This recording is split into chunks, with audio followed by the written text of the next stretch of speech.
जरा कल्पना कीजिए, दुनिया के सबसे बड़े साम्राज्य की पूरी पुलिस फोर्स, उनकी खुफिया एजेंसियां और उनके अनगिनत मुखबिर दिन रात एक ही इंसान को पागलों की तरह ढूंढ रहे हैं। और वो भी एक ऐसा इंसान जिस पर बहुत भारी इनाम रखा गया है। बिल्कुल, चप्पे चप्पे पर उसकी तस्वीर है और हर पुलिस वाले की बंदूक की नली बस उसी की तलाश में घूम रही है। लेकिन वो इंसान वो कभी एक सन्यासी के भेष में उसी पुलिस की टुकड़ी के बिल्कुल बगल से शांति से गुजर जाता है। और किसी को कानो कान खबर भी नहीं होती है ना? मतलब कभी एक ठेकेदार बनकर सरकारी दफ्तरों में घूमता है, तो कभी किसी रईस का ड्राइवर बनकर सीधा पुलिस अधिकारियों की आंखों में धूल झोंक देता है। सच में किसी हॉलीवुड फिल्म के सीन जैसा लगता है। एकदम। तो आज की इस खास चर्चा में, जहां हम गहराई से विश्लेषण कर रहे हैं, हम the eternal freedom of Chandrashekhar Azad नाम के स्रोत पर अपना ध्यान केंद्रित करेंगे।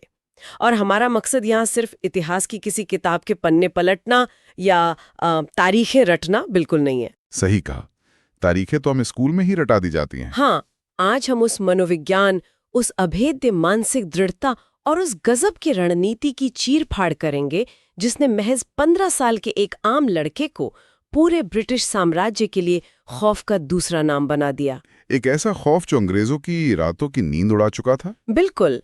हम समझेंगे कि चंद्रशेखर तिवारी नाम का एक साधारण सा लड़का आखिर किन परिस्थितियों में हमेशा के लिए आजाद बन गया और कैसे उसकी खाई हुई एकलौती कसम ने भारत के स्वतंत्रता संग्राम का पूरा व्याकरण ही बदल कर रख दिया।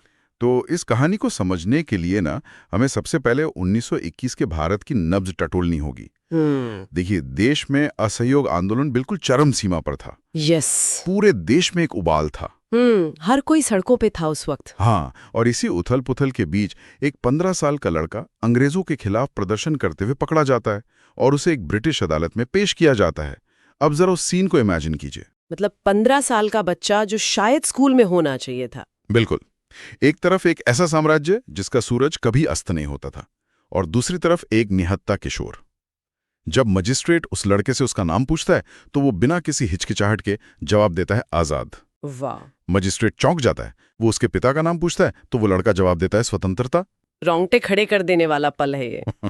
और सुनिए, जब उससे उसका पता पूछा जाता है तो वो बेखौफ होकर मजिस्ट्रेट की आंखों में देखता है और कहता है जेल।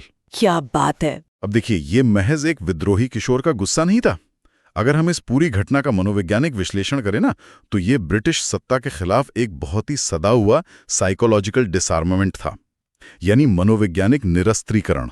ये मनोवैज्ञानिक निरस्त्रीकरण वाली बात ना मुझे बहुत दिलचस्प लग रही है। अच्छा, कैसे? क्योंकि अगर हम आज के समय में भी देखें तो किसी भी हाई प्रेशर परिस्थिति या पावर डायनामिक्स में सत्ताधारी का सबसे बड़ा हथियार क्या होता है?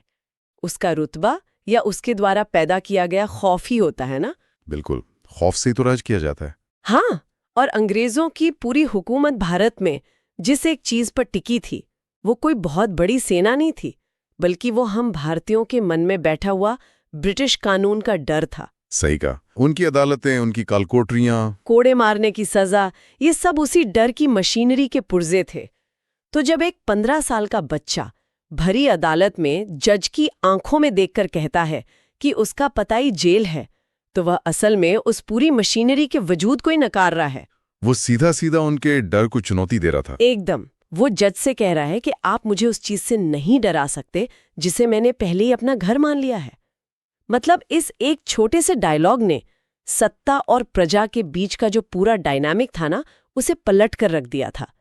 एक तरह से ये उनकी ओरिजिन स्टोरी बन गई। और यहीं से, उसी पल से चंद्रशेखर तिवारी हमेशा के लिए पीछे छूट जाते हैं और एक नए वैचारिक प्रतीक आजाद का जन्म होता है।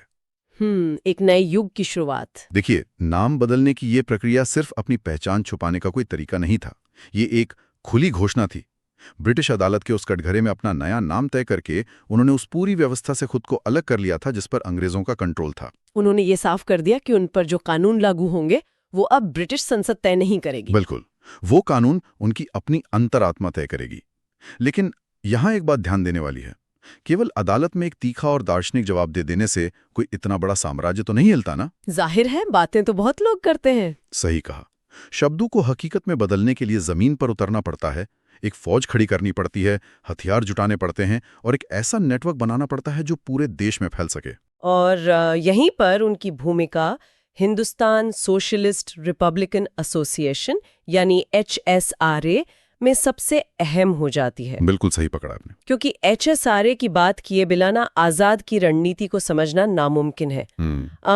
ये वो दौर था जब रामप्रसाद बिस्मिल और अशफाकुल्ला खान जैसे बड़े नेताओं को काकोरी कांड के बाद फांसी दी जा चुकी थी। संगठन उस वक्त लगभग पूरी तरह बिखर चुका था। हाँ, एक खालीपन आ गया था और ऐसे में आज़ाद ने भगत सिंह, सुखदेव और राजगुरु जैसे युवा और तेज तर्रार क्रांतिकारियों के साथ मिलकर HSRA को फिर से खड़ा किया। उन्हें बाकायदा कमांडर इन चीफ बनाया गया। एक बहुत बड़ी जिम्मेदारी थी। बिल्कुल। अब यहाँ मुझे एक सवाल परेशान कर रहा है। मतलब एक भूमिगत फौज चलाई कैसे जाती है बिना किसी सरकारी खजाने के, बिना किसी खुली मदद के? स्रोत ये इशारा करते हैं कि आज़ाद सिर्फ गोलियां चलाने वाले योद्धा नहीं थे। तो और क्या थे? वो एक बेहतरीन लॉजिस्टिक मैनेजर भी थे। छिपने के लिए सुरक्षित ठिकानों का इंतजाम करना, बम बनाने के लिए सामग्री और फंड इकट्ठा करना, एक राज्य से दूसरे राज्य में बिना शक के सफर करना, ये सब उस इंसान के निर्देशन में हो रहा था जो खुद ब्रिटिश पुलिस के लिए नंबर 1 टारगेट था। और उनके इसी नेतृत्व की असली परीक्षा हुई 1928 में, जब लाला लाजपत राय की लाठीचार्ज में हुई मौत ने पूरे देश को झकझोर कर रख दिया था। वो एक बहुत ही दुखद और उग्र कर देने वाली घटना थी ही और HSRA ने इसका बदला लेने का फैसला किया, जिसके नतीजे में लाहौर में ब्रिटिश पुलिस अधिकारी सैंडर्स की हत्या की गई। सैंडर्स हत्याकांड, इसके बाद तो अंग्रेज पूरी तरह बौखला गए होंगे। बिल्कुल। इस घटना के बाद ब्रिटिश सरकार ने अपनी पूरी ताकत आजाद और उनके साथियों को पकड़ने में झोंक दी, क्योंकि अब ये सिर्फ एक स्थानीय विद्रोह नहीं रह गया था, ये सीधे ब्रिटिश हुकूमत के सम्मान पर चोट थी। उनके नाक के नीचे उनके एक बड़े अधिकारी को मार दिया गया था। हाँ, तो आजाद को जिंदा या मुर्दा पकड़ने के लिए पूरा खुफिया तंत्र चप्पा चप्पा एक्टिव कर दिया गया। और इसी भयानक दबाव के बीच आजाद ने अपनी वो मशहूर कसम दोहराई। वही कसम, मैं आजाद हूँ, आजाद रहूंगा और अंग्रेज मुझे कभी जिंदा नहीं पकड़ पाएंगे। एकदम सही। लेकिन रुकिए, मुझे यहाँ ना इस कसम वाली बात पर थोड़ा गहराई से चर्चा करनी है। बताइए। मतलब अगर हम इसे सैन्य रणनीति के नजरिए से सोचें तो ये एक बहुत बड़ी रणनीतिक भूल नजर आती है। रणनीतिक भूल? वो कैसे? देखिए, जब कोई कमांडर खुद को इस तरह की कठोर कसम में बांध लेता है कि मैं जिंदा नहीं पकड़ा जाऊंगा, तो वो असल में अपने सारे एग्जिट रूट यानी बचने के रास्ते बंद कर रहा होता है। हाँ, आपका मतलब है कि उन्होंने अपने सारे विकल्प खत्म कर लिए। हाँ, क्योंकि युद्ध के मैदान में कभी कभी आत्मसमर्पण करना, जेल जाना और फिर बाहर आकर नई रणनीति बनाना एक समझदारी भरा कदम हो सकता है। एक मरे हुए सेनापति से तो एक जिंदा और जेल में बंद सेनापति संगठन के लिए ज्यादा फायदेमंद हो सकता है ना, जो कम से कम मार्गदर्शन तो कर सके। ये एक बहुत ही लॉजिकल पॉइंट उठाया आपने। तो क्या खुद को इस तरह के दबाव में डालना, जहां एक छोटी सी गलती का मतलब सिर्फ मौत हो, एक नेता के तौर पर उनकी सबसे बड़ी कमजोरी नहीं थी? अब देखिए, ऊपरी तौर पे देखने में ये कमजोरी या भावुकता जरूर लग सकती है, लेकिन असल में ना ये उनकी सबसे बड़ी सामरिक ताकत थी। ताकत? वो कैसे? इसे आज की आधुनिक तकनीक की भाषा में जीरो ट्रस्ट सिक्योरिटी प्रोटोकॉल की तरह समझिए। Zero trust security? थोड़ा आसान भाषा में समझाइए। मतलब ये कि जब आप एक ऐसा अंडरग्राउंड संगठन चला रहे हो जहां हर दिन किसी मुखबिर के होने का खतरा हो, तो आपको अपने दिमाग का कॉग्निटिव लोड यानी मानसिक बोझ कम करना पड़ता है। अच्छा, ताकि आप तेजी से फैसले ले सके? बिल्कुल।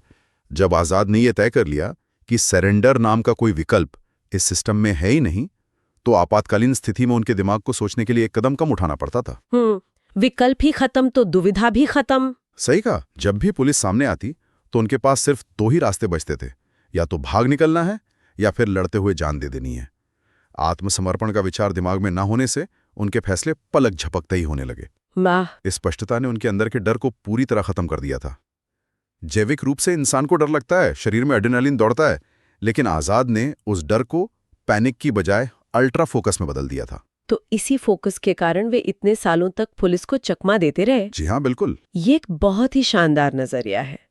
मतलब कसम ने उनके लिए एक फिल्टर का काम किया, जिसने हर दुविधा को खत्म कर दिया। और इसका असर ना उनके भेष बदलने की कला पर भी साफ दिखता है। वो भेष बदलने में तो माहिर थे ही। हाँ, अब क्योंकि पुलिस हमेशा उन जगहों पे छापे मारती थी जहाँ किसी क्रांतिकारी के छिपने की उम्मीद हो, जैसे कोई खंडर, घने जंगल या दूर दराज के गांव, जहां आमतौर पे कोई भी अपराधी छिपना चाहेगा। बिल्कुल। लेकिन आजाद की रणनीति बिल्कुल उलट थी।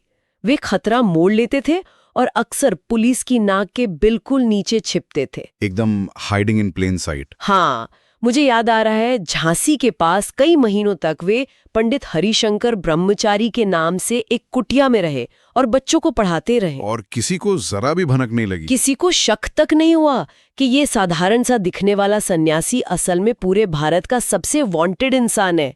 वे इस बात को अच्छी तरह समझते थे कि किसी भी इंसान की पहचान उसके कपड़ों और उसके आत्मविश्वास में होती है। कॉन्फिडेंस ही सब कुछ है। बिल्कुल। अगर आप एक रईस का चोगा पहनकर पूरे रौब के साथ किसी पुलिस वाले के सामने से गुजरेंगे ना, तो उसका दिमाग ये मान ही नहीं पाएगा कि ये कोई फरार अपराधी हो सकता है। वो एक लगातार चलने वाला कैट एंड माउस गेम था। हाँ, जहां आजाद हमेशा चूहा बनने से इनकार करके खुद बिल्ली की भूमिका में आ जाते थे। मतलब गजब है ना। और यही उनकी सबसे बड़ी वैचारिक जीत भी थी। हाँ। देखिए, ब्रिटिश मशीनरी को सिर्फ एक इंसान को नहीं पकड़ना था। तो फिर किसे पकड़ना था? उन्हें उस आइडिया को पकड़ना था जो आजाद बन चुके थे। जब कोई व्यक्ति इतने लंबे समय तक दुनिया की सबसे बड़ी खुफिया एजेंसी को हर मोड़ पर बेवकूफ बनाता है, तो सत्ता का जो इकबाल है ना, वो खत्म होने लगता है। जनता के मन से डर निकलने लगता है। बिल्कुल। आम जनता के मन में ये विश्वास पैदा होने लगता है कि अंग्रेज अजेय नहीं हैं, उन्हें भी धोखा दिया जा सकता है। उनका खुलेआम घूमना ब्रिटिश साम्राज्य के मुंह पर रोजाना एक तमाचा था। सही कहा। लेकिन जब कोई इंसान इतने लंबे समय तक मौत के साए में जीता है, जहां हर दिन एक नया भेष और एक नई चुनौती हो, तो इतिहास गवाह है कि दुश्मन अक्सर बाहर से वार नहीं करता। आप मुखबिरों की बात कर रहे हैं? हाँ, बहुत करीब से वार होता है। आजाद को ब्रिटिश पुलिस की किसी महान रणनीति ने नहीं हराया। अपनों के ही एक धोखे ने उन्हें उस आखिरी मोड़ पर लाकर खड़ा कर दिया, जहां उनका सामना अपनी उसी कसम से होने वाला था। 27 फरवरी 1931, प्रयागराज का एल्फ्रेड पार्क, जिसे आज हम सब आजाद पार्क के नाम से जानते हैं। स्रोत बताते हैं कि आजाद वहां अपने एक साथी से मिलने गए थे। सुखदेव राज से? हाँ, संगठन के भविष्य और कुछ अहम रणनीतियों पर चर्चा होनी थी। लेकिन एक मुखबिर, जो कभी उनका अपना ही रहा होगा, उसने ब्रिटिश पुलिस को एकदम सटीक सूचना दे दी। वो एक बहुत बड़ा धोखा था। कुछ ही देर में बिना किसी भनक के दर्जनों हथियारबंद पुलिस वालों ने पूरे पार्क को चारों तरफ से घेर लिया। आजाद के पास उस वक्त सिर्फ उनका एक छोटा सा माउजर पिस्तौल था और कुछ गोलियां। और सामने सीआईडी का हेड नॉट बाबर और उसकी पूरी फौज थी। नॉट बाबर ने तो अपनी जीप से ही गोली चलानी शुरू कर दी थी। पहली ही गोली आजाद की जांघ में लगी। अब वहां से भागने का कोई रास्ता नहीं बचा था। और यहाँ पर जो घटा ना, वो किसी भी सैन्य इतिहास के पन्नों में स्वर्ण अक्षरों में लिखा जाने वाला पल है। रोंगटे खड़े कर देने वाला मंजर रहा होगा। बिल्कुल। घायल होने के बावजूद आजाद ने सरेंडर करने का एक पल के लिए भी नहीं सोचा। उन्होंने एक जामुन के पेड़ की आड़ ली और जवाबी फायरिंग शुरू कर दी। अकेले? इतनी बड़ी फौज के सामने? जी हाँ। और उनकी पहली ही सटीक गोली से नॉट बाबर की कलाई उड़ गई। इसके बाद जो मुठभेड़ चली, वो लगभग 30 से 40 मिनट तक चली। बाप रे! 40 मिनट तक एक अकेला इंसान पूरी फौज को रोके रहा। सोचिए, एक तरफ पेड़ों और झाड़ियों के पीछे छिपी पूरी पुलिस टुकड़ी अंधाधुंध फायरिंग कर रही थी, और दूसरी तरफ एक अकेला इंसान खून से लथपथ लेकिन अपने सटीक निशानेबाजी से पूरी फौज को आगे बढ़ने से रोके हुए था। और शायद वो अपने साथी को बचाना चाहते थे। बिल्कुल। उन्होंने अपने साथी को वहां से सुरक्षित भागने का मौका दिया। वे चाहते तो खुद भी उस साथी के साथ भागने की कोशिश कर सकते थे, लेकिन वे जानते थे कि अगर दोनों भागेंगे तो कोई नहीं बचेगा। तो उन्होंने सारा फोकस अपनी तरफ खींच लिया। हाँ, उन्होंने पुलिस का पूरा ध्यान अपनी तरफ खींचे रखा। उन्हें खुद तक पहुंचने नहीं दिया, ताकि संगठन का काम आगे बढ़ाने के लिए उनका साथी सुरक्षित निकल सके। जरा कल्पना कीजिए उस दृश्य की। गोलियों की आवाज से पूरा पार्क गूंज रहा है। एक अकेले इंसान ने एक पूरी बटालियन को अपनी जगह से हिलने नहीं दिया। वो हर उस दिशा में गोली चला रहा है जहां से हलचल हो रही है। लेकिन पिस्तौल की गोलियां अनंत तो नहीं होती ना? यही तो। एक वक्त आया जब आजाद की मैगजीन में सिर्फ एक आखिरी गोली बची, और सामने अभी भी पूरी फौज खड़ी थी जो धीरे धीरे अपना दायरा छोटा कर रही थी। अब वो पल आ गया था। हाँ, वो पल जहां आजाद के सामने उनकी वो कसम साक्षात खड़ी थी, जिंदा नहीं पकड़ा जाऊंगा।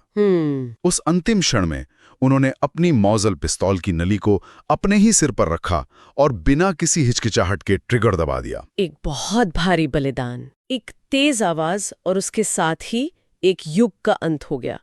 उन्होंने खुद को गोली मार ली, सिर्फ और सिर्फ इसलिए ताकि कोई भी ब्रिटिश अधिकारी ये दावा ना कर सके कि उसने चंद्रशेखर आजाद को जिंदा पकड़ लिया है। इस पूरी घटना के अंत को अगर हम दार्शनिक और रणनीतिक नजरिए से तौले ना, तो हमें जीत और हार की जो पारंपरिक परिभाषाएं हैं उन्हें पूरी तरह बदलना होगा। वो कैसे? देखिए, सतही तौर पर देखने पर क्या लगता है, एक क्रांतिकारी मारा गया, पुलिस ने इलाके पर कब्जा कर लिया, तो मतलब ब्रिटिश हुकूमत जीत गई, है ना? हाँ, कागज पर तो ऐसा ही लगेगा। लेकिन असलियत इसके बिल्कुल विपरीत थी।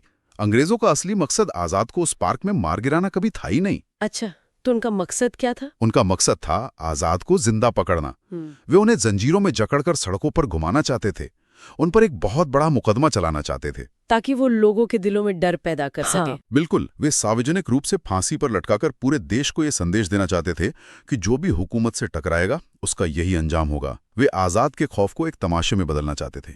उफ, ये तो बहुत भयानक साजिश थी। लेकिन आजाद ने उस आखिरी गोली का इस्तेमाल करके अंग्रेजों की इस पूरी पटकथा को हमेशा के लिए पहाड़ कर फेंक दिया। उन्होंने खुद अपनी मौत की शर्तें तय की। जी हाँ, ये साबित कर दिया कि एक निहत्थे और चारों तरफ से घिरे हुए इंसान के पास भी अगर उसकी इच्छा शक्ति हो तो अपनी नियति पर नियंत्रण रखने की पूरी शक्ति होती है। उस विशाल ब्रिटिश फौज को उसी एल्फ्रेड पार्क के अंदर मनोवैज्ञानिक और वैचारिक रूप से पूरी तरह से हरा दिया गया था। मतलब उन्होंने मौत को गले लगाकर भी उस सिस्टम के मुंह पर एक जोरदार तमाचा जड़ा जो उन्हें झुकाना चाहता था। बिल्कुल सही। हमारे स्रोत का जो अंतिम हिस्सा है ना, वो इस बात की गवाही देता है कि आजाद की वो शहादत कोई अंत नहीं थी। अंग्रेजों को लगा होगा कि उन्होंने HSRA की रीढ़ तोड़ दी है, लेकिन असल में उस आखिरी गोली की गूंज ने पूरे देश के युवाओं में एक नई आग लगा दी। एक आजाद मरा तो हजारों नए आजाद पैदा हो गए। हाँ, उनकी शहादत ने स्थापित कर दिया कि आज़ादी कोई ऐसी चीज नहीं है जो कोई आपको खैरात में दे देगा। इसके लिए अपना सब कुछ, अपना सर्वस्व न्योछावर करना पड़ता है। और आज भी वो पार्क इस बात का गवाह है। प्रयागराज का वो पार्क आज सिर्फ कोई पर्यटन स्थल नहीं है, वो इस बात का जीता जागता स्मारक है कि इंसान का शरीर भले ही गोलियों से छलनी हो जाए, लेकिन उसके विचारों को कोई भी साम्राज्य अपनी बेड़ियों में नहीं जकड़ सकता। और यही एक सच्चे ऐतिहासिक नायक की सबसे बड़ी विरासत होती है। वे हमेशा अपने जमाने से आगे का सोचते हैं। जब 15 साल की उम्र में उन्होंने अदालत में अपना वो रास्ता चुना था ना, तो वे उसके अंजाम को लेकर पूरी तरह स्पष्ट थे। उन्हें पता था कि इसकी कीमत क्या होगी। हाँ। और आज के इस दौर में जहां हम अक्सर छोटी छोटी सहूलियतों के लिए अपने उसूलों से समझौता कर लेते हैं, जहां जरा सा दबाव पड़ने पर हमारे सिद्धांत डगमगा जाते हैं, वहाँ चंद्रशेखर आजाद का जीवन हम सब के लिए एक आईना है। बहुत गहरी बात कही आपने। ये हमें सोचने पर मजबूर करता है कि जिस आज़ादी की खुली हवा में आज हम इतनी आसानी से सांस ले रहे हैं, उसकी बुनियाद में कैसी कैसी कुर्बानियां और कैसा अडिग संकल्प छुपा हुआ है। ये कहानी हमें सिखाती है कि नेतृत्व का मतलब सिर्फ आदेश देना नहीं होता, बल्कि सबसे बड़े खतरे के सामने खुद को सबसे आगे खड़ा करना होता है। एकदम सही। ये सचमुच एक ऐसा सबक है जो समय की सीमाओं से परे है। आज की इस चर्चा में हमने देखा कि कैसे सत्ता के खिलाफ एक मनोवैज्ञानिक युद्ध लड़ा जाता है। हमने समझा कि कैसे एक व्यक्ति पूरे संगठन को अंडरग्राउंड रहकर चला सकता है, और कैसे अपनी हार में भी एक शाश्वत जीत दर्ज कर सकता है। बिल्कुल। एल्फ्रेड पार्क की वो घटना सिर्फ एक गोलीबारी नहीं थी, वो भारत के भविष्य का एक बहुत बड़ा निर्णायक मोड़ थी। बेशक। लेकिन इस पूरी चर्चा को समेटते हुए मेरे दिमाग में एक ऐसा विचार आ रहा है जो शायद ऐतिहासिक दस्तावेजों में कहीं नहीं लिखा है, पर इस कहानी की गहराइयों से खुद ब खुद उपजता है। क्या विचार है वो? देखिए, हम जानते हैं कि उस 27 फरवरी को आजाद ने खुद को गोली मारकर अपने वादे को अमर कर दिया। लेकिन जरा एक पल के लिए कल्पना कीजिए, अगर उस दिन एल्फ्रेड पार्क में आजाद उस भारी पुलिस घेरे को तोड़कर निकलने में कामयाब हो जाते, अगर वो आखिरी गोली चलने की नौबत ही ना आती और वे सुरक्षित बच निकलते। एक बहुत ही बड़ा व्हाट इफ है ये, है ना? अगर उसके बाद वे अगले 1 दशक तक HSRA का इसी तरह नेतृत्व करते रहते, जब पूरी दुनिया दूसरे विश्व युद्ध की तरफ बढ़ रही थी, तो क्या भारत का स्वतंत्रता संग्राम किसी बिल्कुल ही अलग, कहीं ज्यादा उग्र दिशा में आगे बढ़ता? समीकरण पूरी तरह बदल सकते थे। क्या अंग्रेजों को 1947 से बहुत पहले ही भारत छोड़ने के लिए मजबूर होना पड़ता? उस एक आखिरी गोली ने भले ही आजाद को हमेशा के लिए किंवदंती बना दिया, लेकिन अगर वो गोली कभी चलती ही नहीं तो आज इतिहास के पन्ने हमें कौन सी नई कहानी सुना रहे होते? ये सोचने वाली बात है। ये एक ऐसा सवाल है जो सुनने वालों के ख्यालों में भी शायद लंबे समय तक गूंजता रहेगा। खैर, आज के इस विश्लेषण में बस इतना ही।